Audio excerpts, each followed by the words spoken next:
العالمین والصلاة والسلام علی سید المرسلین وعلی آلہ وصحبہ اجمعین ومن اتبعہم بإحسان الی یوم الدین، اما بعد۔ اللہ کا بہت بڑا احسان، نعمت اللہ کی کرم کہ اللہ نے دین کی باتیں سننے کی نسبت سے جمع ہونے کی توفیق دی۔ بہت ضروری ہے یہ کام۔ سیذکر من یخشی، جو لوگ اللہ سے ڈرتے ہیں ان کو یاد دہانی کا بہت فائدہ ہوتا ہے، اور جو اللہ سے ڈرتے ہیں انہیں سبق کو بار بار دہرانے کی فکر بھی زیادہ ہوتی ہے، اور جن کو اللہ کا خوف نہیں ہے وہ تھوڑے سے علم، تھوڑے سے مطالعے میں وہ سمجھتے ہیں کہ ہمیں اب کیا جاننے کی ضرورت ہے، وہی نئی بات ہوگی۔ نئی بات جو ہم جانتے ہیں وہ جاننا اصل میں کافی نہیں ہے، اس جاننے کا مقصد عمل کرنا ہوتا ہے۔ اور علم جتنا بڑھے گا، ہم لوگ شروع سے یہ کہتے آ رہے ہیں، علم جتنا بڑھے گا ہمارے عمل کی گہرائی اتنی بڑھتی ہے۔ ایک بار کوئی بات آپ نے جان لی، آپ کو ایک بات معلوم ہو گئی، وہ ایک بار کا جاننا اور اسی بات کو 10 مرتبہ جاننا بہت فرق پڑتا ہے۔ اعتماد بڑھتا ہے اور اس کے فائدے کی نوعیت بڑھتی ہے۔ یہ تو عام زندگی کے تجربے کی بات ہے، لیکن دین کا معاملہ الگ ہے۔ دین کے اندر انسان کے دل، دماغ، انسان کی روح کی سکون کا سامان ہے۔ یہ اس کو مادی، یعنی جو ہمارے روزمرہ کی زندگی کی ضروریات ہیں اس سے اس کو کمپیریزن نہیں کر سکتے، اس کا موازنہ نہیں کر سکتے۔ لہٰذا کھانا کھا کر پیٹ بھرتا ہے ہمارا، اطمینان ہوتا ہے، وہ اطمینان الگ ہے، اور نماز پڑھنے کے بعد جو اطمینان ہوتا ہے، حاصل ہوتا ہے، وہ اطمینان الگ ہے۔ دونوں میں آپ ایک کام سے فارغ ہوتے ہیں، کام سے فارغ ہونے کے بعد دونوں جگہ پر اطمینان حاصل ہوتا ہے، لیکن جو ہماری ضروریات کے سے فارغ ہونے کے بعد جو ہم کو اطمینان ہوتا ہے وہ، اور جو ہم اللہ کے احکام کو پورا کرنے کے بعد جو قلبی سکون حاصل کرتے ہیں، ان دونوں میں زمین آسمان کا فرق ہے۔ تو اسی لیے دین کے تعلق سے ترغیبی مجالس کا ہم جتنا اہتمام کریں گے، خود پڑھ لینا کافی نہیں ہوتا ہے۔ خود پڑھ لے انسان کتابوں میں اور کافی ہو نہیں، ہر ایک کی اپنی ایک افادیت ہے۔ کہیں آپ کسی مجلس میں بیٹھ رہے ہیں، کہیں آپ تربیت کی صحبت میں بیٹھ رہے ہیں، کہیں آپ ایک ایسے کلائمیٹ اور ایک ایسی فضا میں اپنا وقت گزار رہے ہیں جہاں روح کے ترقی کرنے، روح کو سکون پہنچانے، روح کو تسکین پہنچانے کے لیے کوشش کی جائے تو اس کا بہت فرق پڑتا ہے۔ ان مجالس کی حیثیت وہی ہے۔ ابھی الحمدللہ رمضان بھی سامنے ہے، ہم لوگ کچھ قرآن کے تعلق سے، چونکہ یہ مہینہ قرآن کا ہے، اس رمضان کے مہینے کی بڑی اہمیت ہے۔ اللہ کے رسول صلی اللہ علیہ وسلم کو نبی کس مہینے میں بنایا گیا؟ ابھی ربیع الاول کے جلسے والوں کا سب حساب سامنے آ جائے گا۔ ربیع الاول میں بنایا گیا نا؟ آپ 90% دنیا میں مسلمانوں سے پوچھیں تو 90% لوگ کیا کہیں گے؟ اللہ کے رسول صلی اللہ علیہ وسلم کو نبی کب بنایا گیا؟ ربیع الاول میں۔ صحیح ہے نا؟ غور کریں، تھوڑا غور۔ میں نے بولا نا کہ یہ ہم لوگ کی مجلس جو ہے یہ رسمی نہیں ہے، ہم فکری مجلس ہے۔ یہ ہمیں سوچنے والا مزاج اور کسی بھی معلومات کی گہرائی میں پہنچنے والی تربیت ہوتی ہے یہاں، یہ آپ غور کرتے ہوں گے ہمیشہ۔ اب یہ سوچیں، آپ سوچ کے بتائیں نا، کوشش تو کریں کہ بھائی اللہ کے رسول صلی اللہ علیہ وسلم کو نبی کس مہینے میں بنایا گیا ہے؟ رمضان کے مہینے میں۔ جواب میں کچھ ریلیشن نظر آ رہا ہے؟ اس میں ایک اور ہے پوائنٹ، اس کو سپورٹ کرنے کے لیے ایک بات ہے جو آپ بڑی آسانی سے معلوم کر سکتے ہیں۔ قرآن کا نزول کب ہوا؟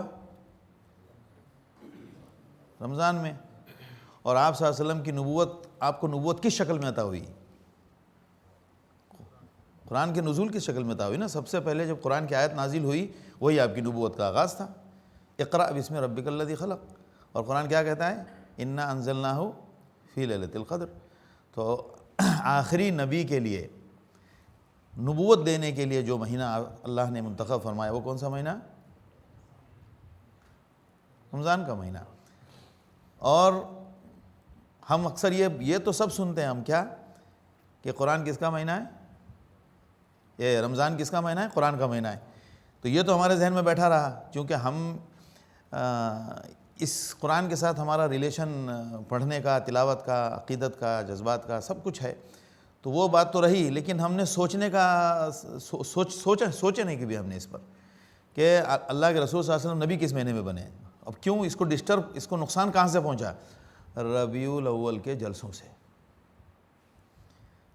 آپ پوچھ لیں عوام سے، آپ کو زیادہ تر لوگ یہی بتائیں گے کہ اللہ کے رسول، حالانکہ وہ سوچیں گے نہیں، انہوں نے اس پہ بھی نہیں سوچا ہوگا کہ ربیع الاول میں نبوت ملی ہے، لیکن چونکہ جلسے اتنے ہوئے ہیں کہ دماغ میں فوراً بات وہیں جائے گی کہ اللہ کے رسول صلی اللہ علیہ وسلم کو نبوت ربیع الاول کے مہینے میں ملی. بہرحال تو یہ مہینہ بہت محبوب مہینہ ہے اور اللہ نے اس میں قرآن نازل فرمایا اور اس میں روزے جیسے عمل کو فرض کیا. اور فرض تربیت کی باتیں تو بہت ہیں، انشاءاللہ ہم لوگ بیچ رمضان میں بھی کریں گے. آج ہمیں زیادہ تر بات اسی پر کرنی ہے جو ہم لوگ ہر سال بھی کرتے ہیں، چونکہ رسمی طور پر رمضان کے اوپر گفتگو اور رسمی انداز سے ہم رمضان کے تعلق سے سوچنا، یہ عادت ہماری بنی ہوئی ہے اور تقریروں میں بھی وہی بات دہرائی جاتی ہے. بعض عوام تو اس میسج کو بہت سرکولیٹ کریں گے کہ رمضان میں شریعت نے کتنی اچھی عبادت ہمیں ہمارے اوپر فرض کی ہے کہ اچھے ماہر ڈاکٹروں کا یہ تجربہ ہے کہ سال میں 1 مہینہ روزہ رکھنے سے پیٹ کا کینسر نہیں ہوگا. اب ہمارا رمضان جو ہے روزہ وہ اس کام کے لیے ہو گیا ہے. جوڑوں کا درد اور آپ کے مسلس بہت فٹ رہیں گے، ایک دن میں اتنی مرتبہ آپ کے جوڑوں میں حرکت آنی چاہیے، تو وہ ایکسرسائز کا کورس جو ہے آپ کی 5 وقت کی نمازوں میں پورا ہو جاتا ہے. لہٰذا آپ کے مسلس اور آپ کے جوائنٹس بہت اچھے رہیں گے، ہیلدی رہیں گے. وہ نماز کو ادھر جوڑ دیا ہے. اللہ معاف کرے. عبادات کے تعلق سے یہ بات غور سے ہمیں سننا چاہیے اور سمجھنا چاہیے. اللہ کے جو احکام ہیں اس کا دنیاوی فائدہ کیا ہے ہم اس پہ بات بھی نہیں کریں گے. کیوں؟ اس لیے کہ اللہ نے وہ بتایا نہیں ہے، یہ ہم جوڑ رہے ہیں. اس کا مطلب ہے کہ ہم اللہ کی عبادت کا وہ مطلب نکال رہے ہیں جو اللہ کے ہاں مطلب نہیں ہے، ہم نے نکالا ہے. بہت جذباتی ہو کر لوگ کریں گے، پیٹ کا کینسر نہیں ہوگا، یہ نہیں ہوگا. رمضان کے تعلق آئے گا، اب یہ سب باتیں آئیں گی فزیکل ہیلتھ پوائنٹ سے اور دوسرے الگ الگ پوائنٹ سے. استغفر اللہ ربی. سجدے میں جانے کے لیے آپ کے برین کو بلڈ سرکولیشن کا یہ فائدہ ہے، وہ فائدہ ہے. استغفر اللہ. گردن کے مسلس اور سب آتے رہتے ہیں، لوگ بھیجتے رہتے ہیں. اللہ معاف فرمائے. عبادات کے تعلق سے صرف ایک ہی تاثر ہونا چاہیے کہ یہ حکم اللہ کا ہے اور ہمیں پورا صرف اس لیے کرنا ہے کہ اللہ کا حکم ہے اور یہ اللہ کی اطاعت ہے، اور ہم اگر یہ پورا نہیں کریں گے تو ہم گنہگار ہوں گے. باقی دنیاوی فائدے کی کیا کیا شکلیں ہو سکتی ہیں وہ اللہ کی مراد اگر ہے تو اللہ نے نہ نبی کو بتایا اور نہ کسی کے اللہ نے کہیں اس کا اشارہ کیا. لہٰذا ہم اس کی طرف ہمارا ذہن جانا بھی نہیں چاہیے. صرف اور صرف یہ خیال ہونا چاہیے کہ اللہ نے اس کو فرض کیا، اور ظاہر سی بات ہے اللہ علیم خبیر ہے، اللہ کے پاس اس کی مصلحت حکمت بہرحال موجود ہے. لیکن ہم مصلحت ڈھونڈنے کیوں جائیں؟ اللہ نے جب مصلحت نہیں بتائی جس چیز کا، اب جیسے زکوٰۃ کے تعلق سے بعض لوگ بولتے ہیں اگر پوری دنیا کے مسلمان زکوٰۃ ادا کریں تو پوری دنیا میں کوئی غریب نہیں رہے گا. یہ آپ کو کس نے کہا؟ ایموشنل لاجکس، کوئی اس کا تعلق نہیں، زبردستی کی بات ہے. ہرگز یہ مطلب نہیں ہے، کہیں بھی یہ اشارہ نہیں ہے. قرآن تو دوسری طرف یہ کہتا ہے ان ربک یبسط الرزق لمن یشاء ویقدر. یہ تو میری منشا ہے، میں جس کو چاہے فقیر رکھوں، جس کو چاہے غریب رکھوں. اللہ نے تو یہ نہیں کہا کہ میں یہ چاہتا ہوں کہ میری دنیا میں کوئی غریب نہ رہے.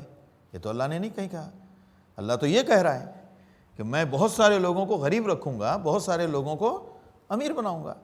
یہ تو اللہ کی منشا ہی نہیں ہے، نہیں تو اللہ صاف کہتا کہ زکوٰۃ فرض کرنے کی میری منشا یہ ہے کہ تمہارا پیسہ گھومے اور کوئی غریب نہ رہے۔ گھومنے کی بات تو اللہ نے کہی ہے، جیسے مال غنیمت کے تعلق سے اللہ نے فرمایا کَإِ لَا يَكُونَ دُولَةً بَيْنَ الْأَغْنِيَاءِ مِنْكُمْ، تاکہ یہ دولت جو ہے کسی ایک ہاتھ میں، سرمایہ داروں کے ہاتھ میں جا کے اسٹک نہ ہو جائے، یہ گھومنا چاہیے۔ لیکن وہاں بھی اللہ نے یہ نہیں فرمایا کہ اس گھومنے کا مقصد یہ ہے کہ غربت مٹ جائے۔ اللہ نے تو کہا ہے کہ غربت رہے گی، إِنَّ رَبَّكَ يَبْسُطُ الرِّزْقَ لِمَن يَشَاءُ وَيَقْدِرُ، یقدر کا مطلب ہے جس کو چاہوں میں اس کو تنگی میں ڈالوں، یہ تو اللہ کا فیصلہ ہے۔ لہٰذا ہم جو اپنی لاجک نکالتے ہیں یا حتیٰ کہ بعض علماء بھی نکالیں، ہمارا کام ہے غور کرنے کا، ہمارا کام ہے، ہم انسان ہیں، ہماری ذمہ داری ہے ہم غور کریں، ہم اندھے بہرے ہو کر دین کے حکام کو نہیں سنیں۔ ہمیں یہ تربیت دی گئی ہے کیا کہ جو باتیں کہی جائیں آپ بلا چون چرا سنیں۔ یہ تو اللہ کے رسول صلی اللہ علیہ وسلم نے قرآن میں اللہ نے جب اپنے حکام کے بارے میں کہا کہ جب میری آیتیں ذکر کی جاتی ہیں تو وہ اندھے بہرے ہو کے نہیں سنتے۔ والذین اذا، یہی تو وجہ ہے کہ ہم اندھے بہرے مسلمان ہیں، ہم آنکھ والے اور کان والے مسلمان نہیں ہیں، ہم اندھے بہرے مسلمان ہیں۔ ہمارا بھی اپنا نیچر یہ ہے کہ ارے یار زیادہ اس میں بات نہیں کرنا چاہیے، بالکل اپنا دماغ نہیں لگانا چاہیے، لیکن غور کرنا تو ہماری ذمہ داری ہے نا۔ قرآن کہتا ہے نا تتفکرون، غور کیوں نہیں کرتے بھائی؟ افلا تتفکرون، قرآن بار بار کہتا ہے، یہ ہمارا حق ہے۔ میرے میں سوچنے کا جو معیار ہوگا میں اس کی رعایت ضرور کروں گا۔ میرے اندر ابھی اجتہاد کی صلاحیت نہیں ہے، لہٰذا میں اجتہاد نہیں کروں گا، لیکن غور تو کروں گا۔ کون سی بات مجھے نہیں سمجھ میں آئی، کون سی بات کمزور ہے، یہ تو میری ذمہ داری ہے۔ لہٰذا رمضان میں اللہ، قرآن کا مہینہ، بے شک اللہ کے رسول صلی اللہ علیہ وسلم کو نبوت بھی اسی مہینے میں ملی اور قرآن اسی مہینے میں نازل ہونا شروع ہوا، اور اس مہینے میں خاص اہتمام اخیر دنوں میں یہ ہوتا تھا، سال برسوں میں آپ صلی اللہ علیہ وسلم کی زندگی کے، کہ حضرت جبرائیل علیہ السلام تشریف لاتے تھے۔ حضرت جبرائیل علیہ السلام آپ صلی اللہ علیہ وسلم کو قرآن پڑھ کر سناتے تھے، اور آپ صلی اللہ علیہ وسلم حضرت جبرائیل علیہ السلام قرآن پڑھ کر سناتے۔ جن پر وحی نازل ہو رہی ہے ان کا خود جو وحی لے کر آ رہا ہے وہ خود، اور جس پر وحی نازل ہو رہی ہے وہ خود۔ اللہ کے رسول صلی اللہ علیہ وسلم پر وحی ہمیشہ کیسے آئی ہے؟ حضرت جبرائیل کے توسط سے۔ وحی کیسے آئی ہے؟ حضرت جبرائیل علیہ السلام کے توسط سے، اور وحی اتری کس پر ہے؟ اللہ کے رسول صلی اللہ علیہ وسلم پر۔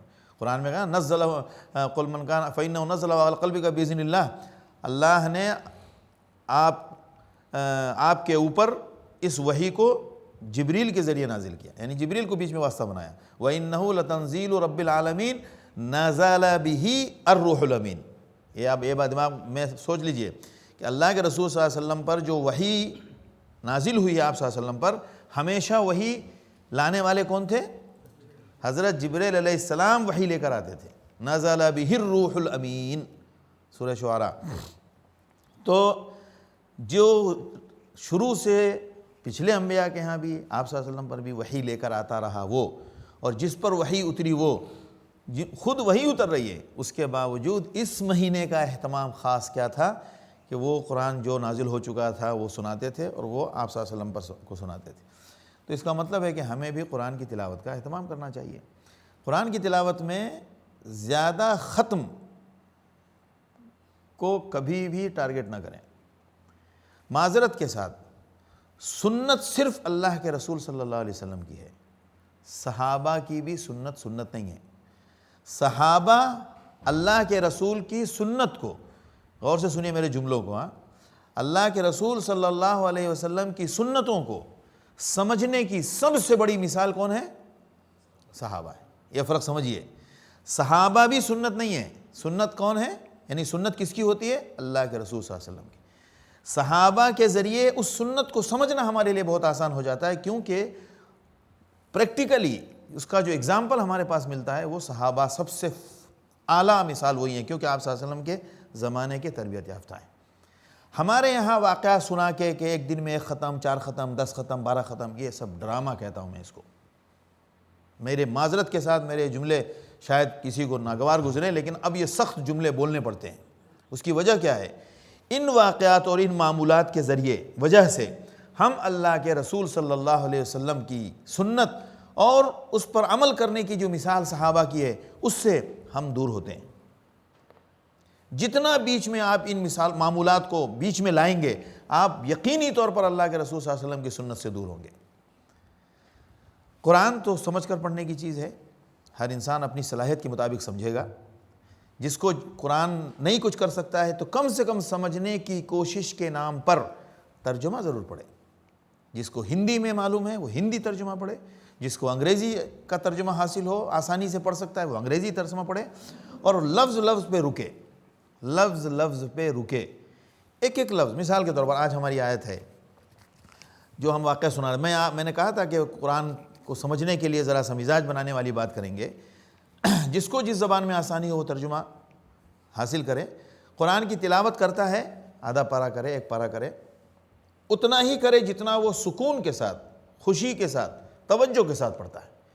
ہمارے یہاں جو یہ معمول بنایا گیا کہ 5 ختم کرنا، 6 ختم کرنا، میں نے 2 ختم کر لیا، 3 ختم کر لیا، اور عورتوں کو خاص طور سے یہ کمپٹیشن چلتا تھا۔ ہم نے اپنے محلوں میں، اپنے علاقوں میں، اپنے خاندان، اپنے ادھر ادھر خواتین میں بھی سنا، میں نے 5 ختم کیا، میں نے 3 ختم کیا، میں نے 2 ختم کیا۔ تربیت ویسی ہوئی ہماری، ہمیں اس زمانے میں بتایا اس انداز سے گیا، لیکن حقیقت یہ ہے کہ نہیں، آپ ختم کرنا کبھی بھی مطلوب نہیں ہے، یاد رکھیے۔ قرآن ختم کرنا کہیں مطلوب نہیں ہے، مطلوب کیا ہے؟ تلاوت کرنا۔ فقرأ القرآن، تلاوت کرنا مطلوب ہے۔ آپ کا ختم 1 مہینے میں ہو کوئی مسئلہ نہیں، آپ کا ختم 2 مہینے میں ہو کوئی مسئلہ نہیں۔ اب ایسا نہیں کہ 5 سال میں ختم ہو، ایک ایوریج ہے، ایک آسانی سے ایک انسان جتنے معمول سے پڑھ سکتا ہے، اگر 1 پارہ روزانہ کوئی پڑھے گا تو 1 مہینے میں ختم ہوگا۔ 1 پارہ روزانہ کی تلاوت بھی ماشاءاللہ معمولی عمل نہیں ہے، بہت قیمتی عمل ہے۔ 1 پارہ چھوٹی بات نہیں ہے، لیکن پڑھنا ہے پڑھنے کی طرح۔ یہ تو مطلوب ہی نہیں ہے کہ آپ بھاگے جائیں۔ آپ بتائیں دنیا کے کسی بھی کیا کہتے ہیں کہ ڈگری ہو یا کوئی rule and regulation and conditions کا ٹیکسٹ ہو، آپ اس کو اس طرح پڑھیں گے جیسے ہم قرآن پڑھتے ہیں۔ سب سے زیادہ ظلم تو قرآن کے ساتھ کرتے ہیں، آپ غور کیجئے، سب سے زیادہ ظلم کس کے ساتھ ہوتا ہے؟ قرآن کے ساتھ۔ جتنا تیز مسلمان قرآن پڑھتے ہیں، اکثریت، اتنا تیز تو ہم اخبار بھی نہیں پڑھتے۔ ایک آیت ہو گئی۔ خود اس بندے کے اگر الفاظ کو اے آئی کے ذریعے اگر سیپریٹ کیا جائے تو 1 بائی 1 ایک لیٹر کے لیے باہر نہیں آئیں گے۔ اب تو اے آئی بہت بڑے بابا سامنے آ گئے نا، گوگل تو اب گیا ندی میں۔ تو اب مسئلہ یہ ہے کہ کوئی اس کو پتہ نہیں لگا سکتا۔ اب بتائیں دنیا کے کسی بھی ٹیکسٹ کو آپ اس طرح نہیں پڑھ سکتے اور آپ کس کو پڑھ رہے ہیں؟ رب العالمین کے کلام کو۔ خدا کی قسم، اگر وہ خدا کی ذات کی عظمت اور اللہ کی کبریائی ذہن و دماغ میں ہو تو بخدا میں کہتا ہوں 1 آیت پہ 1 گھنٹہ لگا دیا گے۔ اسی لیے آپ صلی اللہ علیہ وسلم کبھی کبھی ایک آیت میں آپ نے آدھی رات گزار دی ہے، ایک آیت میں۔ تربیت کیسی ہوئی ہے ہماری؟ سوال یہ پیدا ہوتا ہے، ہم بھی ویسے جذباتی ہیں، ہمیں وہی اچھا لگتا ہے۔ ہمیں کیا اچھا لگتا ہے؟ ارے یار یہ مولوی صاحب بہت کھلا بولتے ہیں۔ کون سا مولوی صاحب چاہیے؟ وہ مولوی صاحب جو واقعات سنائیں، جو بڑے بڑے واقعات جس میں ہمارا کرنے کا کوئی کام نہ ہو۔ ان واقعات میں میرے کرنے کا کچھ نہیں ہے۔ فلاں صاحب کی بزرگی سے سامنے سے شیر آ رہا تھا، شیر نے اس پر حملہ نہیں کیا، یہ ہوئی بزرگ۔ کیوں؟ اس میں تو میرے کرنے کا کچھ نہیں ہے نا۔ بات کرنے والی بتائیں کہ بھائی قرآن ترجمے کے ساتھ پڑھیں۔ مولانا صاحب یہ کیا ہے؟ تو ہمیں کرنے والی بات بتا رہے ہو آپ، اس میں مزہ نہیں آتا ہے۔ شیطان یہاں پہ اس میں ہمارے لیے لذت بھی نہیں چھوڑتا ہے، ہماری لذت ختم ہو جاتی ہے۔ کیوں؟ یہ ہمارے کرنے والا کام نہیں بتائیں، وہ بتائیں پہلے کے جو لوگ کر کے چلے گئے، اس نے اس کو مار دیا، اس نے اس کو پٹک دیا، اس نے یہ کر دیا، اس نے وہ کر دیا، یہ سب سنائیں اس میں، جس میں ہم کو ہمارے کان کو لذت ملنی چاہیے، ہمارے قلب اور ہماری روح کا سامان مت دیں آپ ہم کو۔ تو تلاوت میں ختم، اور ایک بات اور بتا دوں، غور سے سنیے گا، تراویح میں بھی ختم قرآن مطلوب نہیں ہے، غور سے سنتے آئیے۔ تراویح کی نماز میں بھی قرآن کا ختم کرنا کہیں بھی سنت سے ثابت نہیں ہے اور نہ صحابہ کا معمول تھا۔ حضرت عمر کے زمانے میں حضرت عمر رضی اللہ تعالیٰ عنہ نے ایک ہی مسجد میں نفل نماز کو صحابہ الگ الگ پڑھ رہے تھے، تو فرمایا کہ ایک جگہ پڑھو، ایک جگہ پڑھو گے تو اچھا ہے۔ وہ جماعت قائم ہوئی اور اس جماعت ایک ساتھ پڑھنے سے ایک جماعت کا منظر سامنے آیا، لیکن آپ کو تعجب ہوگا حضرت عمر خود کبھی بھی مسجد میں نہیں پڑھتے تھے۔ کیوں؟ کہ زیادہ ثواب اس نماز کو پڑھنے کا کہاں ہے؟ گھر میں، اور گھر میں بھی اخیر میں، رات کے اخیر حصے میں۔ غور سے سنیے، ان باتوں میں کوئی اعتراض اور شک کی بات نہیں ہے۔ وہ غلط نہیں ہے جو تراویح کے ساتھ پڑھی جا رہی ہے، عشاء کے ساتھ جو پڑھی جا رہی ہے وہ غلط نہیں ہے، وہ سہولت ہے۔ غور سے سنیے، ایک ایک لفظ کو میں ایک ایک لفظ میں میننگ فل بول رہا ہوں، ٹرم میں بول رہا ہوں، ٹرم میں۔ یہ جو عشاء کے ساتھ تراویح پڑھی جاتی ہے یہ کیا ہے؟ سہولت ہے کہ رمضان کے رات کی جو عبادت ہے وہ عشاء کے ساتھ پڑھ لو، جیسا کہ وتر ہم جو عشاء کے ساتھ پڑھتے ہیں وہ کیا ہے؟ سہولت ہے۔ ورنہ وتر کا اصل ٹائم کب ہوتا ہے زیادہ ثواب والا؟ جب عشاء کا ٹائم ہوتا ہی نہیں ہے۔ وتر کا سب سے صحیح ٹائم کون سا ہے؟ سب لوگ حیران ہیں۔ جب اس وقت عشاء کا وقت ہوتا ہی نہیں ہے۔ سب سے اعلیٰ وقت وتر کا کون سا ہے؟ تہجد کے بعد، اور تہجد کے بعد عشاء کا ٹائم ختم ہو چکا ہوتا ہے، اور وہ سب سے اعلیٰ وقت ہے اس کا۔ اس کا وقت شروع ہوتا ہے عشاء سے۔ یہ جیسے ہم لوگ گاڑی بولتے ہیں نا بیسک ماڈل، تو یہ وتر کی بیسک گریڈ ہے وتر کا۔ کون سا؟ جو ہم عشاء کے ساتھ پڑھتے ہیں۔ اس کا اپر گریڈ سونے کے وقت پہن، جب آپ سونے جا رہے ہوں، چاہے 10 بجے جائیں چاہے 11 بجے جائیں، جب آپ سونے جا رہے ہیں تو پڑھ کے سوئیں تاکہ یہ نماز رہ نہ جائے۔ اور اس کا سپر گریڈ، یہ اپر ہو گیا۔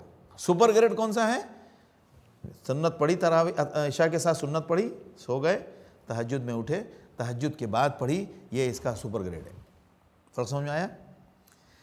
تو تراویح کی جو نماز ہے وہ عشاء کے ساتھ سہولت ہے۔ عام لوگوں کے لیے اٹھنا مشکل ہو جائے، سستی ہو جائے، اس کا بہترین وقت کون سا ہے؟ اخیر رات کے حصے میں۔ لہٰذا حضرت عمر رضی اللہ تعالیٰ عنہ نے خود یہ فرمایا، جب دیکھا کہ صحابہ انہی نے جمع کیا مسجد میں، اور وہی خود فرما رہے، جب ایک مرتبہ دیکھا کہ لوگ ماشاءاللہ بڑے اہتمام سے جماعت کے ساتھ لگ گئے، انہوں نے کہا لیکن ایک مرتبہ جب رات کے تہجد کے وقت، جب وہ رات کو جب دیکھا انہوں نے، تو انہوں نے کہا بے شک نماز پڑھنا بڑی اچھی بات ہے، لیکن وہ والی، کون سی والی؟ اخیر کے، رات کے اخیر حصے والی کہیں بہتر ہے اس سے۔ پتہ کیا چلا؟ اصل افضل تہجد کے وقت ہے۔ اب جس کے بس میں ہے کہ وہ سحری سے پہلے 8 رکعت 6 رکعت 12 رکعت جو بھی اس کے لیے ممکن ہے، اگر وہ اس وقت پڑھے گا تو اس میں کوئی شک نہیں کہ وہ عشاء کے بعد والی جماعت سے افضل ہے۔ اس میں دو افضلیت کے 2 پوائنٹ ہیں۔ ایک پوائنٹ یہ کہ وہ اصل وقت پر ہے رات کے اخیر حصے میں، اور دوسرا پوائنٹ کیا ہے کہ گھر کے اندر ہے۔ اور یہ عام قانون ہے کہ فرض کے علاوہ نمازیں کہاں افضل ہوتی ہیں؟ گھر میں ہوتی ہیں۔ یہ سب موجود ہے حدیث کی کتابوں میں، لیکن رواج ایسا چلا کہ ہم نے کبھی اس کا دوسرا والا جو پورشن ہے اس پہ دھیان نہیں دیا۔ یہ پورشن معلوم ہوگا تو ابھی دیکھیں آپ کو ایک فائدہ ہو سکتا ہے۔ کیا فائدہ ہو سکتا ہے؟ کسی دن آپ تراویح اگر عشاء کے ساتھ نہیں پڑھے تو آپ کو غم نہیں ہوگا۔ کیوں؟ یار آج گھر میں پڑھیں گے، آپشن معلوم ہوگا جبھی تو، ورنہ ہوتا کیا ہے ہمارے یہاں دیکھیے کیسے کیسے مسائل بتائے گئے، لا الہ الا اللہ۔ اب میں آپ سے پوچھتا ہوں، رمضان میں اگر 20 رکعت والی مسجد میں آپ تراویح پڑھنے گئے، اتفاق سے آپ کی 4 رکعت چھوٹ چکی ہے، کیا 4 رکعت چھوٹ گئی ہے، تو آپ نے امام کے ساتھ کتنی پڑھی؟ 16۔ اب وہ مقتدی پوچھتا ہے امام صاحب سے کہ امام صاحب میری جو 4 رکعت چھوٹ گئی تھی اس کو میں کیا کروں؟ تو وہ مولوی صاحب کیا مسئلہ بتائیں گے کہ وتر سے پہلے آپ اس کو پڑھیں، وتر نہ پڑھیں، وتر سے پہلے اس کو پڑھیں۔ اب یہ بتانے سے کیا کنسیپٹ دماغ میں آتا ہے کہ 20 کا فیگر مینڈیٹری ہے، مسٹ ہے۔ کتنا غلط جواب ہے یہ۔ جس نے 16 پڑھی، 12 پڑھی، 14 پڑھی، کوئی مسئلہ نہیں ہے، اب اس کی قضا نہیں ہے۔ یہاں تو سنت موقدہ کی قضا کے بارے میں علماء کا اختلاف ہے کہ جو نمازوں میں سنت موقدہ اس کی قضا ہے کہ نہیں۔ آپ اس نفل نماز کی قضا کروا رہے ہیں، یہ نیا مسئلہ بتا رہے ہیں آپ، اور کوئی پوچھنے والا نہیں۔ اب وہی مسئلہ چل رہا ہے، کیا ہے بھائی وتر سے پہلے آپ اس کو پڑھ لیں، کیوں پڑھیں اس کو نماز؟ ہم نے 14 پڑھی، اگر ہم کو دل چاہ رہا ہے تو ہم وتر ابھی پڑھنا ہے تو پڑھ لو، 4 رکعت آپ کو کم پڑھی آپ نے آج۔ اور اگر آپ کو پڑھنا ہے 4 20 پوری کرنی ہے تو 20 کیوں پوری کرنی ہے؟ یہ اصرار کیوں ہے 20 پر؟ بھائی آپ نے 14 پڑھی 14، 16 پڑھی 16، 8 پڑھی 8، 8 بھی واجب نہیں ہے نا. آپ کو اگر کبھی فرصت ملی، آپ نے 2 پڑھی 2 کا ثواب ملے گا. 18 آگے کی بس 2 کا ثواب ملے گا، آگے مائنس نہ کریں. اس میں تراویح میں مائنس کا کیلکولیشن نہیں ہے، سمجھ گئے آپ؟ یہ پلس کیلکولیشن ہے. پلس کا مطلب جو پڑھا وہ ثواب ملے گا. 2 پڑھی 2 کا ثواب ملے گا، 4 پڑھی 4 کا ثواب ملے گا، 8 پڑھی 8 کا ثواب ملے گا. شیخ یہاں ہے سلیم صاحب، بیلنس ہو جائے گا. 8 پڑھیں گے 8 کا ثواب ملے گا، 12 پڑھیں گے 12 کا ثواب ملے گا. تو یہ ذہن میں یاد رکھیے کہ قرآن یہ اصل میں اس پر تربیت ہونی چاہیے. اس کا نقصان کیا ہوتا ہے؟ کیا بات کروں میں اس پر، تو اتنی محنت کرنے کی ضرورت ہے، یقین کریں. یعنی غیر ضروری باتوں پر جو شریعت میں مطلوب نہیں ہے، اس پر ہمارا ایسا مزاج بنا دیا ہے کہ پوری قوم اس کے پیچھے لگی ہے. اور جو آپ صلی اللہ علیہ وسلم سے بہت ثابت ہے، جیسے تحیۃ المسجد کی نماز، کتنے لوگ اس کے عادی ہیں. آج بھی ہمارے حنفی حضرات خاص طور سے اپنے ملکوں میں نماز سے پہلے اگر سنت موقدہ کا وقت نہیں ہے، جیسے فجر اور ظہر، اس کے علاوہ عصر میں عشاء میں کبھی بھی جائیں گے اور 5-7 منٹ باقی ہے سیدھے بیٹھ جائیں گے. بھائی یہ سنت غیر موقدہ ہے، پڑھیں نہیں پڑھیں. جبکہ ان کو یہ معلوم ہونا چاہیے کہ تحیۃ المسجد کا اہتمام آپ صلی اللہ علیہ وسلم نے بڑی شدت سے فرمایا ہے. یہ تراویح سے کم پیچھے کی نماز نہیں ہے یہ. اسی طرح صلاۃ الضحیٰ، جو لوگ عام طور سے جن لوگوں کا اپنا کام ہے، گھر سے لیٹ نکلتے ہیں یا کچھ سو جاتے ہیں فجر بعد، اگر کچھ لوگ فجر کے بعد نہیں سوتے ہیں اور وہ اگر مان لیجئے 7 ساڑھے 7 بجے اگر وہ جا رہے ہیں ڈیوٹی پہ، تو ان حضرات کے لیے صلاۃ الضحیٰ کی پابندی بہترین عمل ہے، بہترین ان کے لیے تحفہ ہے. فریش ہوتے ہیں، ناشتے سے پہلے 2 رکعت نماز پڑھ لیں. اس کی پابندی کروائیں، جس کے بارے میں حدیث میں آتا ہے کہ اللہ کے حضرت عائشہ فرماتی ہیں کہ آپ صلی اللہ علیہ وسلم کبھی کبھی صلاۃ الضحیٰ یوں پڑھتے تھے کہ لگتا تھا کہ اب چھوڑیں گے ہی نہیں، اور کبھی کبھی چھوڑتے تھے تو ایسا لگتا تھا کہ اب پڑھیں گے ہی نہیں. لہٰذا اتنی پابندی کی ہے آپ نے جب کی ہے تو، اور اس کی فضیلت بھی بہت بیان فرمائی ہے. جو عمل آپ صلی اللہ علیہ وسلم سے بہت اعلیٰ درجے میں ثابت ہے، اس کے لیے تو ہماری شدت نہیں. جو ہم نے رائج کر لی ہیں اس کے لیے ہماری بہت شدت ہے. جیسے کہ 15ویں شعبان کی رات،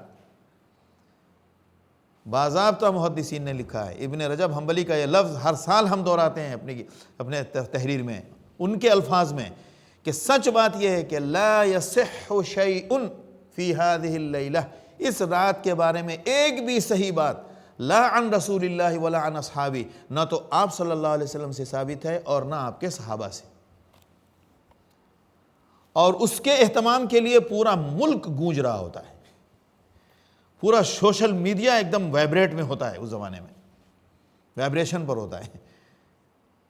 جس عمل کی شان یہ، اور جس عمل کا معاملہ روزانہ کا ہے، ہم اکثر لکھتے ہیں کہ اگر کوئی بندہ ایک رات کسی بھی رات اٹھ کر تہجد پڑھے، وہ تہجد اس کے 15ویں شعبان سے ہزاروں گنا بہتر ہے. کہیے کیوں؟ اس لیے کہ اس تہجد کا ذکر تو قرآن میں ہے. اس تہجد کو تو اللہ کے رسول نے ایسا پڑھا کہ اس کے بارے میں روایتوں میں ذکر ہے کہ آپ صلی اللہ علیہ وسلم نے پوری زندگی میں سوائے سفر کے چند دنوں کے اور مزدلفہ کی رات کے، آپ نے اس کا ناغہ ہی نہیں کیا. اس پر تیار کرے لوگوں کو کہ بھائی رات میں اگر مہینے میں ایک بار بھی تہجد مل گئی، وہ تیری 15ویں شعبان سے ہزاروں گنا بہتر ہے. تو ہمارے یہاں نا تربیت ایسی ہوئی ہے. میں یہ سب باتیں تراویح کے تعلق سے اس لیے کہہ رہا ہوں، تماشا چلے گا کیا بھائی آپ کہاں پڑھ رہے ہیں؟ تو میں قرآن ختم سننے جاتا ہوں. آپ کو کس نے کہا کہ قرآن ختم سننے کا الگ سے کوئی ثواب ہے؟ مجھے کوئی حدیث لا کے دے دے. کوئی بھی اجر تو اللہ کے رسول صلی اللہ علیہ وسلم کے علاوہ کوئی نہیں بتا سکتا. تراویح میں پورا مکمل قرآن سننے کا کوئی ثواب ہے، وہ مجھے کہیں سے اس کا ثواب کا کوئی دلیل لا کے دے دیں. غلط ہے میں یہ نہیں کہہ رہا ہوں، بدعت ہے یہ بھی نہیں کہہ رہا ہوں، غور سے سنیے گا. لیکن اس کو سننے کے اہتمام میں جو لوگ بہت زیادہ اہتمام کرتے ہیں، ان کو تو دلیل لا کے دینی پڑے گی. اب کیوں میں یہ کہہ رہا ہوں؟ تاکہ آپ کسی ایک مسجد کے اہتمام کے چکر میں اپنی نماز خراب نہ کریں. ممکن ہے آج آپ یہاں ہیں، کل سیب میں ہوں، جہاں مسجد ملی، جہاں سکون سے نماز پڑھی جاتی ہے، آپ داخل ہو جائیں.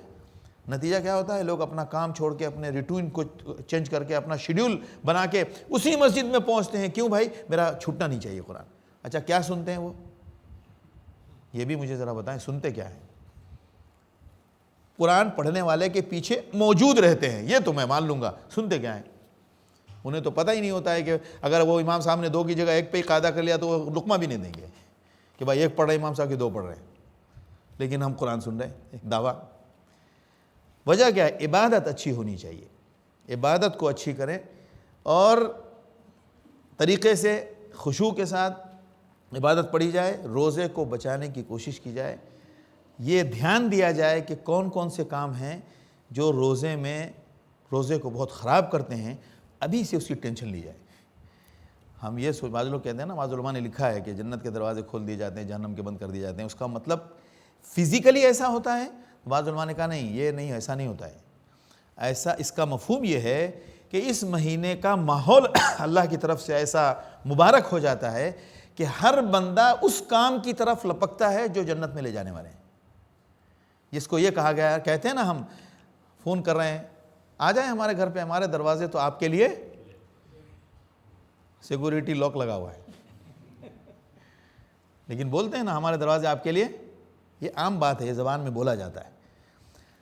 تو اتنے اس ماحول کا، اس مہینے کا ماحول اتنا مبارک ہو جاتا ہے کہ جہنم میں جانے والے جو اعمال ہیں، لے جانے والے، ان اعمال سے بندہ بچنے کی کوشش کرتا ہے۔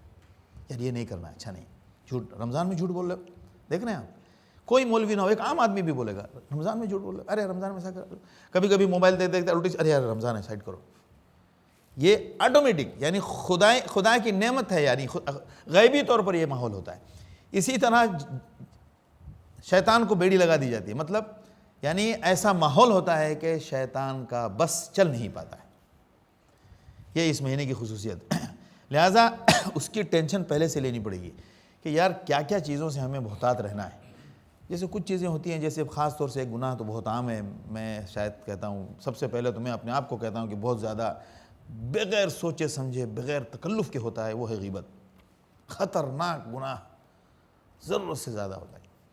ہمارے استاد اکرم صاحب کہتے، مضمون لکھا انہوں نے حضرت امام حنیفہ رحمۃ اللہ علیہ پر، تو یہ حضرات تو بہرحال بڑے امت کے بہت سارے لوگ تھے، لیکن حضرت ان کا تھا، اور بھی لوگوں کا ہوگا، کیونکہ ہم شخصیت پرستی کو ہم لوگ ذہن سے نکالنا چاہتے ہیں کہ کوئی بھی بات کسی ایک شخصیت کے نام سے نہ پھیلائی جائے، جس کا جو واقعہ ہے امت میں، جس بزرگ کا جو واقعہ ہے وہ پیش کیا جائے، حتیٰ کہ وہ ایک کسان کیوں نہ ہو۔ تو خیر حضرت امام ابو حنیفہ کے بارے میں کہ وہ فرماتے تھے کہ میں غیبت سے بہت پرہیز کرتا ہوں، اور میں کسی کی غیبت کرنا نہیں چاہتا، کیونکہ اگر میں کسی کی غیبت کروں گا تو میں اپنی ماں کی کروں گا۔ بولے کیوں؟ بولا اس لیے کہ غیبت کرنے سے نیکیاں تبدیل ہوتی ہے، اگر نیکی جانی بھی ہو کسی کے پاس تو ماں کے پاس جائے نا، اور ماں کی کون غیبت کرے گا؟ اگر کہتے ہیں کہ اگر میں غیبت کروں تو ماں کی غیبت کروں، کیوں؟ کہ جس کی غیبت کی جاتی ہے بندے کی نیکی اس کی طرف جاتی ہے، تو اتنی قیمتی چیز میری اگر کسی کے پاس شفٹ ہو یا ٹرانسفر ہو تو ہونا ہے تو ماں کے پاس ہو، سب سے زیادہ مستحق تو میری ماں ہے جس کے پاس میری نیکیاں جائیں۔ تو یہ مطلب کیا کہنے کا؟ یہ نہیں کہ میں ماں کی غیبت کر کے اپنی نیکیاں ادھر شفٹ کروں، یہ کہنے کا مطلب ہے کہ غیبت سے پرہیز کی بات۔ تو اس مہینے میں ایک یہ چیز سے تو بہرحال بہت بچنے کی کوشش کرنا چاہیے، روزے کو بہت جلدی خراب کرتا ہے۔ اور دوسرا ہے کہ اللہ معاف کرے، میں بھی اس میں ملوث ہوں، رمضان روزے کا مہینہ تو ہم لوگ جھوٹ بولتے ہیں، رمضان شہر الصیام نہیں ہے، شہر الطعام ہے۔ پورے سال میں فوڈ اسٹف سب سے زیادہ کب بکتا ہے؟ رمضان کے لیے۔ یہ کیسے روزہ ہو گیا؟ جتنا روزہ نہیں رکھتے، 6 مہینے میں جتنا نہیں کھاتے اتنا، آپ پوچھیں فوڈ اسٹف والوں سے کتنا بیچتے ہیں۔ بھائی آپ کہیں گے کہ بھائی لوگوں کو افطار کراتے ہیں، تو بھائی کھاتے تو ہم ہی ہیں نا، ایسا تو ہے نہیں کہ سمندر میں جا کے پھینک دیتے ہیں۔ اللہ معاف کرے، اب اتنا کھا کے روزہ رکھیں گے تو کیا ہوگا؟ ہم معلوم اتنا کھا رہے ہیں پھر دوا کھا رہے ہیں، ایسیڈیٹی ہو رہی ہے، گیس ہو رہا ہے، یہ ہو رہا ہے، وہ ہو رہا ہے، پریشان ہے دن بھر، سحری میں اتنا کھا لیا کہ پوری دن کھٹی ڈکار آ رہی ہے۔ تو کھانے کا تو ایک شیڈول اور اہتمام تو کر سکتا ہے آدمی، اور اس کی کوشش کرنا چاہیے، جبھی تو روزے کا فائدہ ہوگا، اور تربیت سے الگ نہیں ہونا چاہیے۔ اب دیکھیے قرآن کے بارے میں نے کہا تھا کہ اب دیکھیے قرآن کو ترجمے کے ساتھ پڑھیں اور لفظوں پہ رکیں۔ مثال کے طور پر آج کی آیت ہے، ان تتوبا الی اللہ فقد صغت قلوبکما۔ ایک لفظ پہ اگر آپ نے 2-4 منٹ دھیان دیا تو قرآن میں یا امام کے پیچھے کہیں بھی سننے میں اگر آپ کے کان سے ٹکرائے گا یا آپ کے نظر سے گزرے گا تو آپ کو یہ تو کنسیپٹ دماغ میں آ جائے گا کہ یہاں اس کی بات ہو رہی ہے۔ روٹ ورڈ تلاش کرنا ہے، جیسے ان تتوبا، ان تتوبا۔ اب آپ یہاں کھڑے ہو جائیں، تتوبہ میں روٹ ورڈ کیا ہو سکتا ہے؟ یہ تو بہت آسان لفظ ہے، آپ لوگ فوراً پکڑ لیں گے۔ تتوبہ کا روٹ ورڈ کیا ہے؟ توبہ، تے واو بے، ان تتوبہ الی اللہ۔ اگر آپ دونوں اللہ سے توبہ کریں تو آپ کے لیے بہتر ہوگا۔ فقد فقط کا مطلب انڈیڈ، بے شک، نو ڈاؤٹ، فقط، سغت، اب یہ سغا کا مطلب کیا ہوتا ہے؟ صیغہ اسی سے بنا ہے۔ سغا کا مطلب ہوتا ہے مڑنا، ہٹنا۔ یہ آپ جب ترجمے والا قرآن پڑھیں گے تو آپ کو وہاں ملے گا۔ تو یہ قرآن میں یہ بعض الفاظ کم آئے ہیں، جیسے یہ اس طرح کے الفاظ کم آئے، سغت کم آیا ہے۔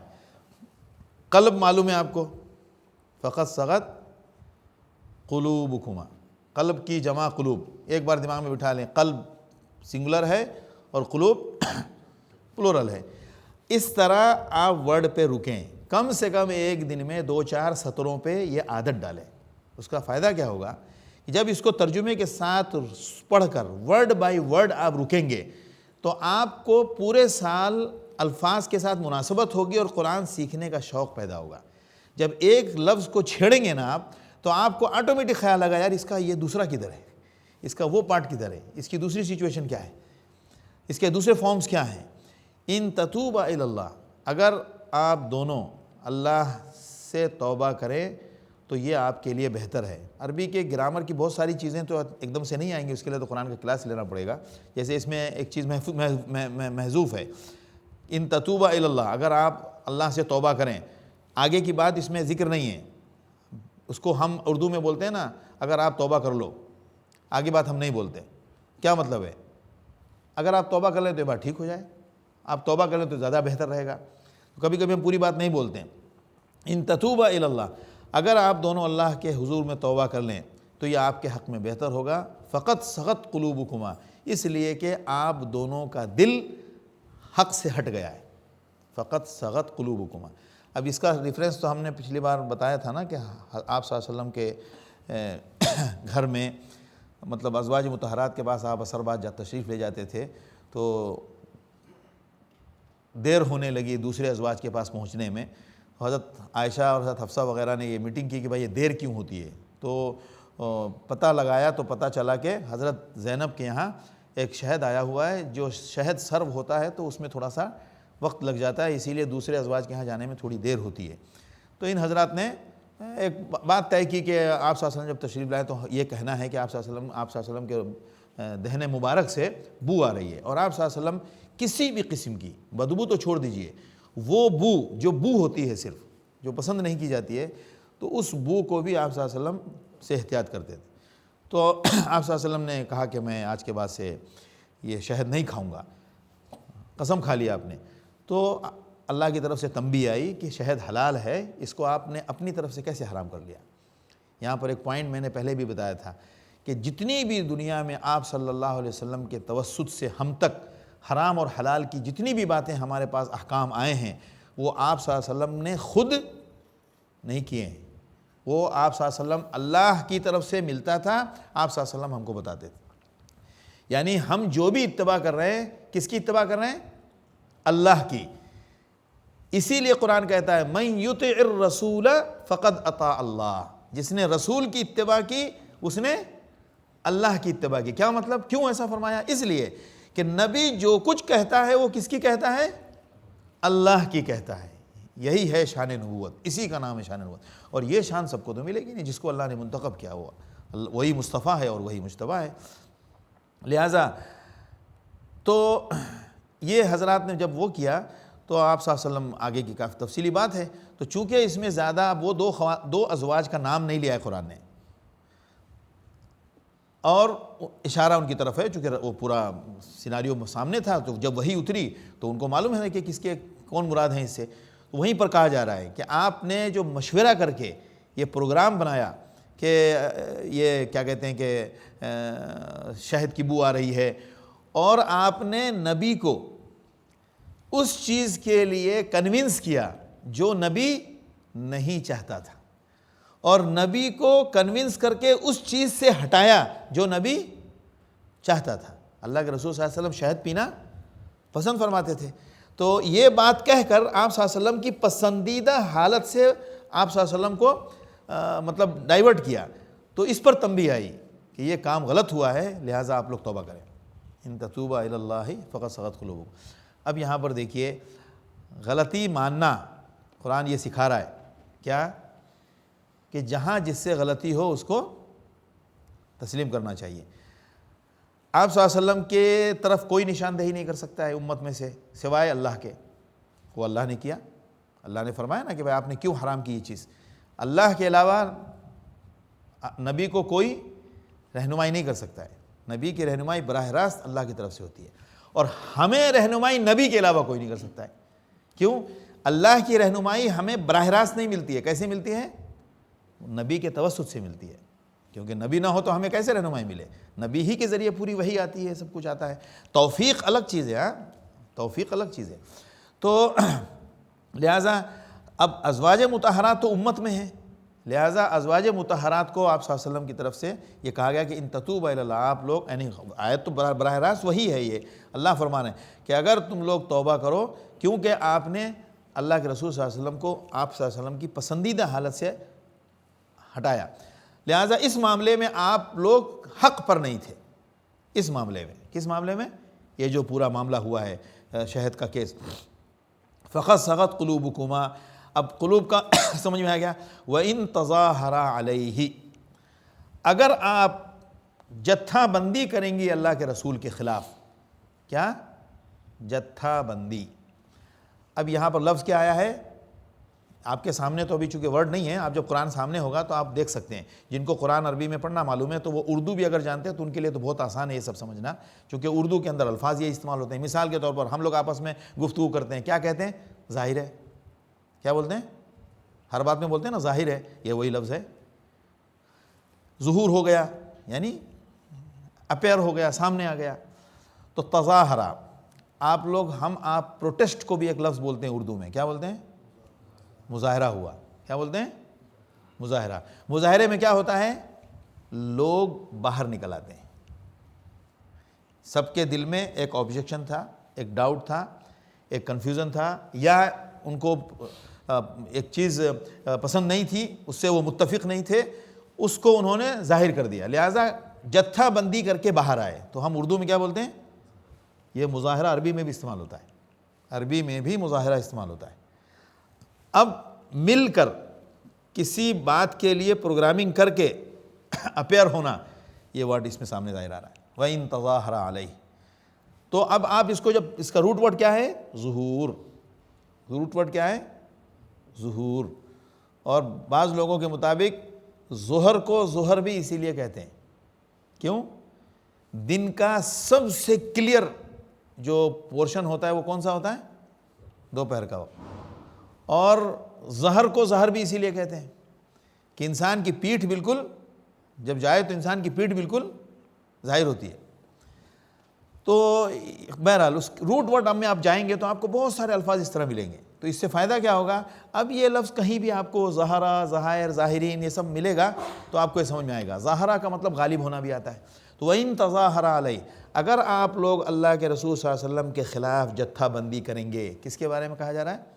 ازواج مطہرات کو کہا جا رہا ہے, خاص طور سے حضرت عائشہ اور حضرت حفصہ. فَإِنَّ اللَّهَ هُوَ مَوْلَاهُ, تو یاد رکھیں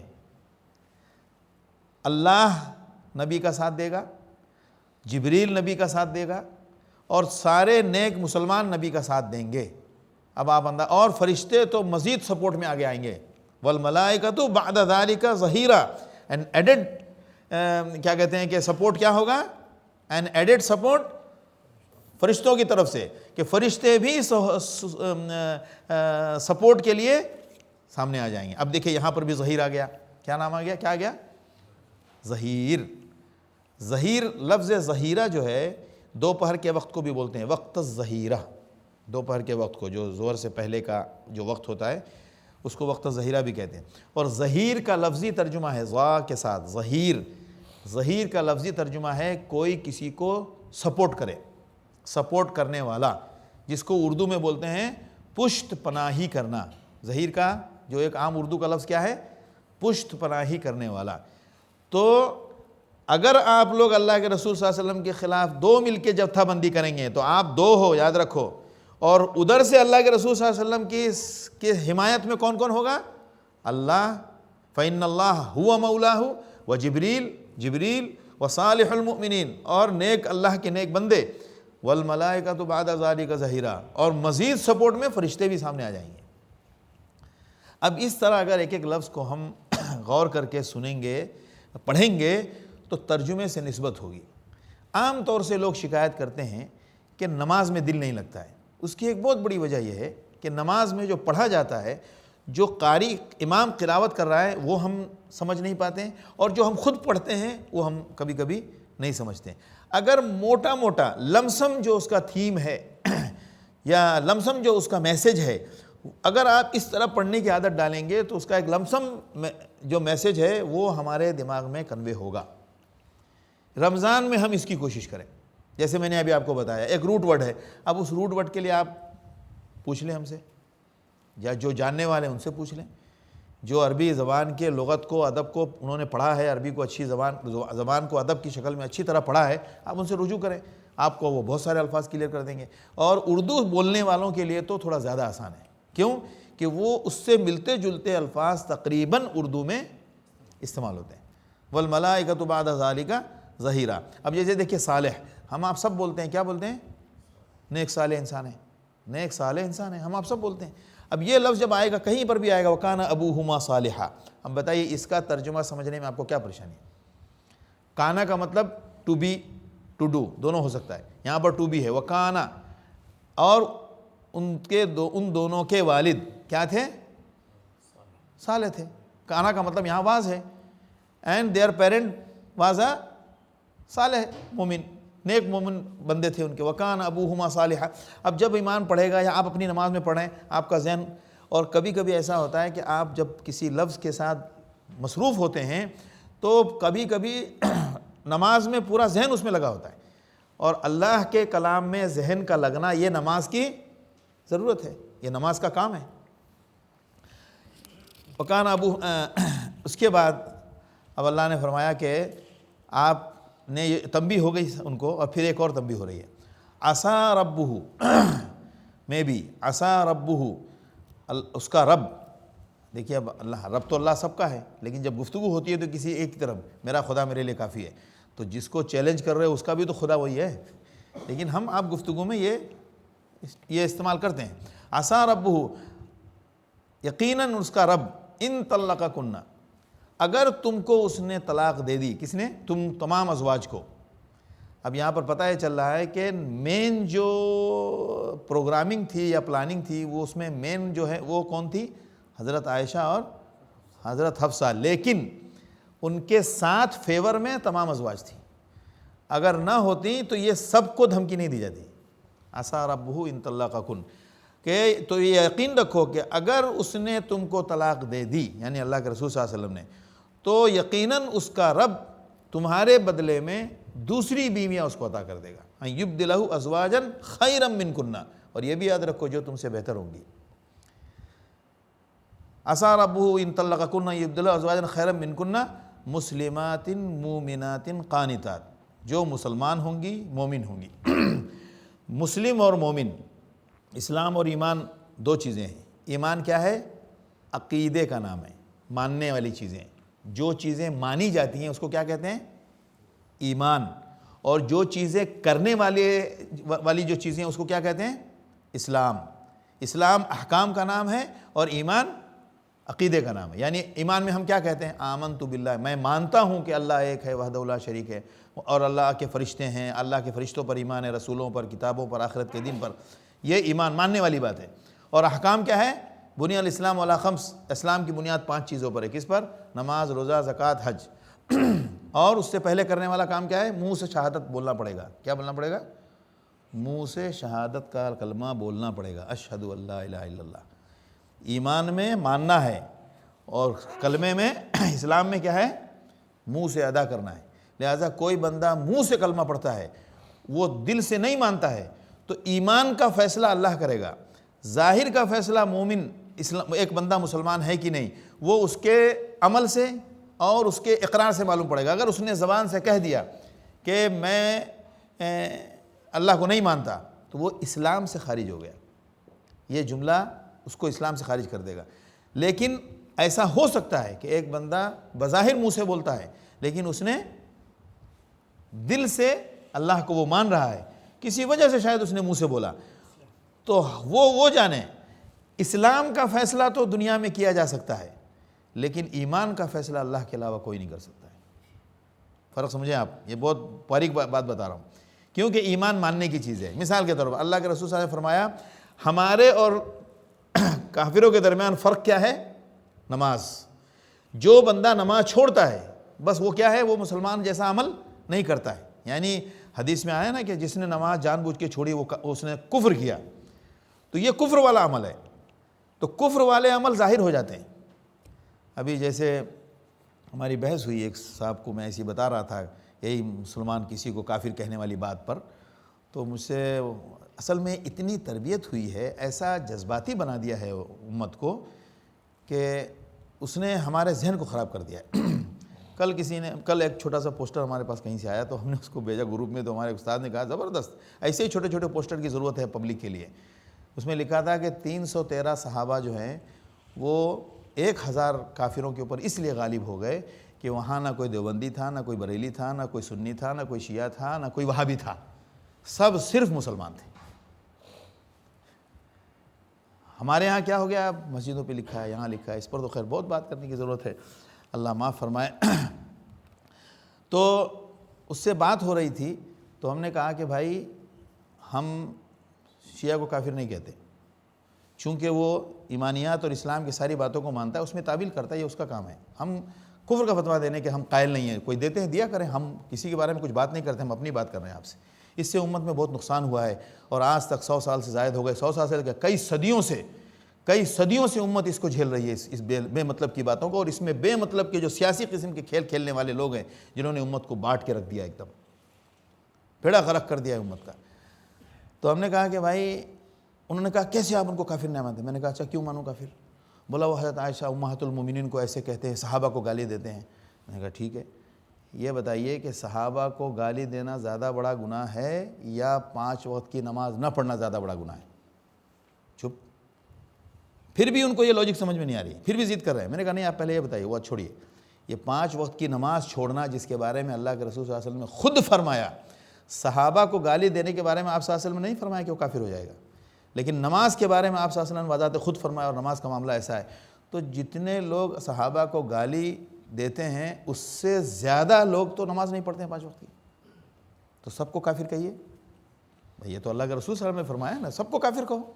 یہ کافر کہنے والا کام ہمارا نہیں ہے، کافر سمجھنے اور کافر کے فیصلہ کرنے والا کام اللہ کا ہے۔ یہ اگر ہم معاشرے سے ختم کر دیں تو ہمارے امت میں ایک بہت بڑی مصیبت ٹل جائے۔ آج بٹے ہوئے کس پر ہیں آپ دیکھیں، مجھے تو سخت تکلیف ہوتی ہے جب کہیں لکھا ہوتا ہے شافعی مسجد، حنبلی مسجد، اہل حدیث مسجد، استغفر۔ آپ نے کہیں پر بھی عمان میں کہیں دیکھا ہے لکھا ہوا المسجد لباغی وإلا المسجد السنی؟ اگر کہیں لکھا ہے تو ہم بے شک سوال کریں گے کہ یہ اس سے امت بڑھتی ہے، خراب ہوتی ہے۔ ہم پوچھ کے جاتے ہیں۔ میں بمبئی میں تھا تو وہاں ایک مسجد تھی شیعہ حضرات کی، شافعی حضرات کی، آپ کے اسی گلی میں، سلیمان عثمان والی گلی میں کونے پہ ایک مسجد ہے شافعی حضرات کی، اور اگل بغل میں زیادہ تر حنفی مسجدیں ہیں۔ تو میں جا رہا تھا، میں نے مسجد میں گھسا، بولا نہیں یہ ہم لوگ والی مسجد آگے ہے۔ کس نے کی یہ تربیت؟ کس نے بنایا کافروں کے جیسا سب کے ساتھ؟ اللہ کے رسول صلی اللہ علیہ وسلم دنیا میں مسلمانوں کو انسانوں کو کافر بنانے آئے تھے یا مسلمان بنانے آئے تھے؟ روایتوں میں لکھا ہے کہ ایک وجہ بھی اگر مسلمان ہونے کی ہو تو اس کو تم کافر مت کہو۔ اگر وہ کیا ہے حساب کا معاملہ، جو اندرونی معاملہ ہے وہ تو اللہ کرے گا، یہ ہمارا کام نہیں ہے۔ تو خیر، اسلام مسلمات، میں مسلم پر بات آئی اس لیے میں نے کہی مسلمات، وہ ازواج مسلمات ہوں گی، مومنات ہوں گی۔ 2 لفظ جب الگ الگ آئے تو عقیدے اور عمل کی بات ہوتی ہے۔ مسلم سے مراد احکام والی، یعنی احکام کی پابند ہوں گی، اور مومنات سے مراد عقیدے کی پکی ہوں گی۔ مسلمات مومنات قانتات، عبادت گزار ہوں گی، قانتات تائبات، عبادت کرنے والیاں ہوں گی، توبہ کرتے رہنے والیاں ہوں گی۔ توبہ کرنے نہیں کہنا چاہیے، زیادہ صحیح ترجمہ کیا ہے؟ توبہ کرتے رہنے والیاں۔ توبے کا عمل ایک بار ہاتھ اٹھا کے ختم نہیں کرنے کا، ہر دن، صبح شام، ہر وقت، اور اس کے لیے مصلی بچھانا ضروری نہیں ہے۔ ذکر کرنے کے لیے حاجی صاحب بن کے مسجد میں جانا ضروری نہیں ہے۔ ذکر پاجی بن کے بھی گاڑی میں بیٹھ کے کر سکتا ہے آدمی۔ ہمارے ہاں کیا ہے، کچھ چیزوں کے لیے بلا ضرورت کے تکلفات کا ذہن بنا دیا گیا ہے. جیسے قرآن پڑھنے کے لیے میں اکثر کہتا ہوں کہ مسجدوں میں اگر کوئی کرسی پر بیٹھا ہو تو بغل والا قرآن نہیں پڑھتا. کیوں بھائی؟ قرآن نیچے ہو جا رہا ہے. پتہ نہیں قرآن نیچے ہو جا رہا ہے تو اب جب چھت پہ پوری پبلک رہ رہی ہے تو نیچے والا قرآن نہ پڑھیں، بلکہ قرآن نیچے گراؤنڈ فلور پہ رکھا ہی نہیں، قرآن خالی ٹاپ فلور پہ رکھیں. بھائی پبلک آ رہی ہے، ادھر باتھ روم ہے، ادھر یہ ہے، ادھر سے پائپ لائن گزر رہی ہے، استغفر اللہ. تو یہ ایک بے تکا ادب سکھایا گیا ہے. عمل نہیں کرنے کے بہانے ہیں یہ سب عمل نہ کرنے کے بہانے. اور یہ تقسیم سے ہم عمل سے دور ہوئے ہیں.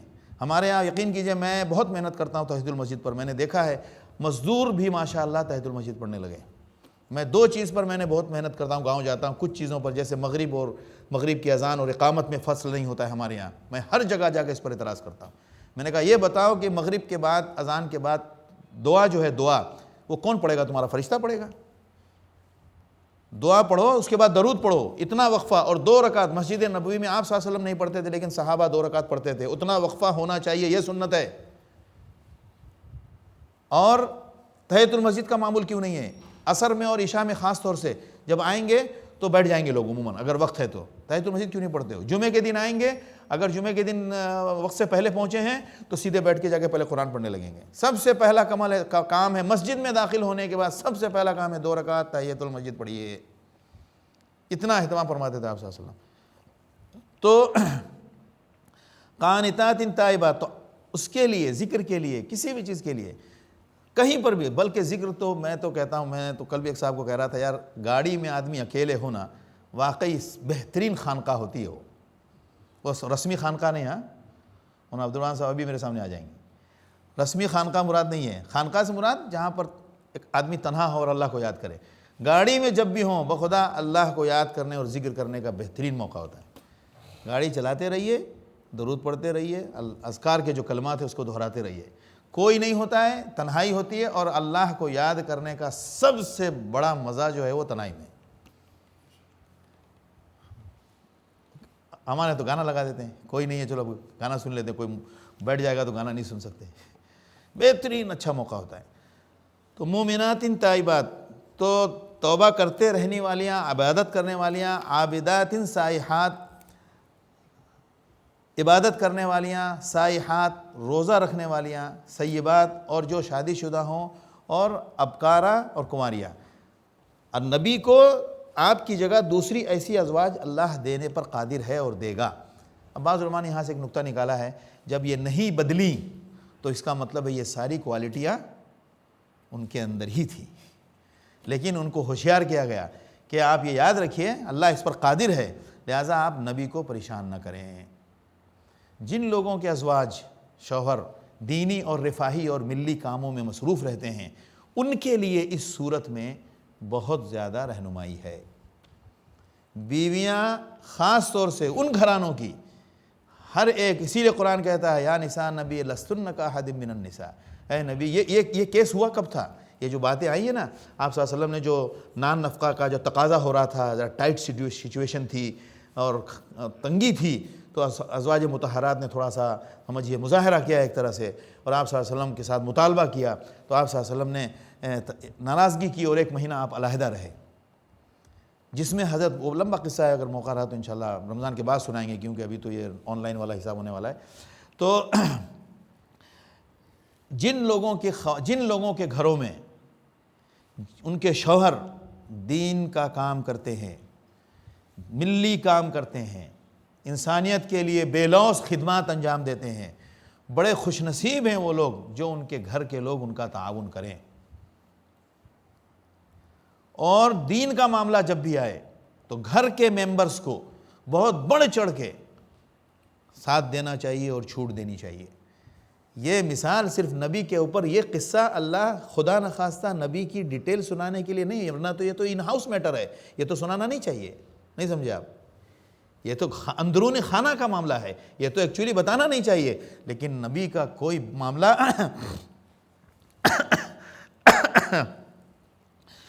اللہ نبی کی کوئی بات اللہ راز میں نہیں رکھتا. اللہ اکبر. اور ہمارے ہاں بزرگی کا کیا دستور ہے؟ حضرت کسی کو نظر ہی نہ آئے. گھر کے اندر کا معاملہ پوری دنیا میں پوری دنیا کو صدیوں تک سنانے کے لیے اللہ نے قرآن میں محفوظ کر دیا۔ پتہ کیا چلا؟ میرا رسول ٹرانسپیرنٹ ہے۔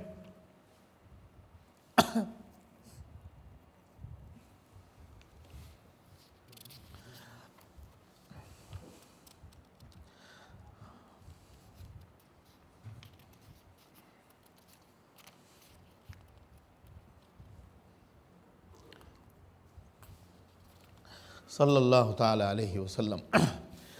تو